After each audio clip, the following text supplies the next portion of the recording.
Ya, assalamualaikum warahmatullahi wabarakatuh. Selamat berjumpa kembali dengan channel Bung Ongkae. Teman-teman, hari ini kita kembali akan melakukan eksplorasi salah satu masjid yang berada di Lepung, Aceh Besar.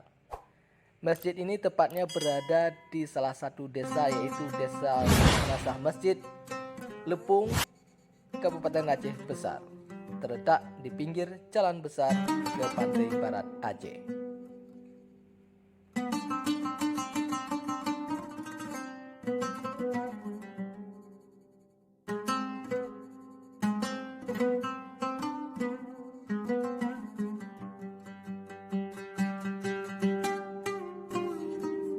Teman-teman, Masjid Al-Ikhlas ini pada saat tsunami tahun 2004 yang lalu sempat roboh total.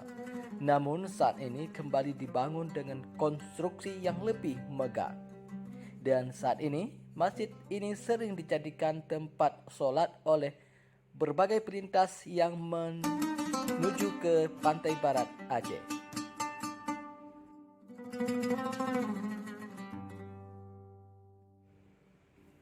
Hal ini tentu disebabkan oleh beberapa hal. Yang pertama, masjid ini mempunyai lahan parkir yang cukup luas. Di samping itu, masjid ini juga sangat terjaga kebersihannya, baik di dalam toilet maupun di dalam masjid itu sendiri.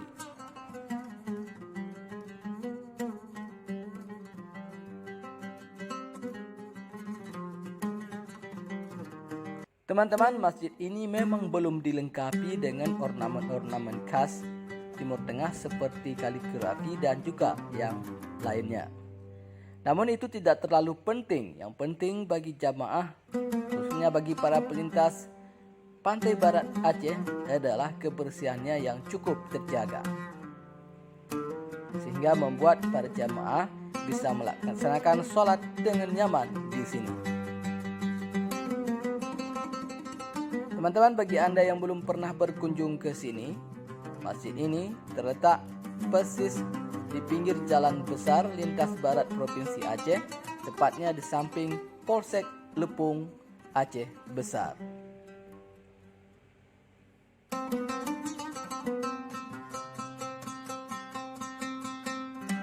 Teman-teman, Anda bisa memperhatikan ornamennya masih sangat sederhana.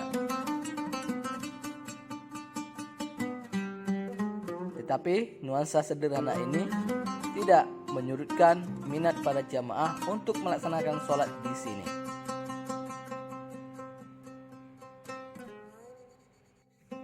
Teman-teman, dukung terus channel ini agar dapat terus memberikan informasi-informasi menarik buat Anda semua dengan cara like, share, komen, dan subscribe. Sampai jumpa. Wassalamualaikum warahmatullahi wabarakatuh.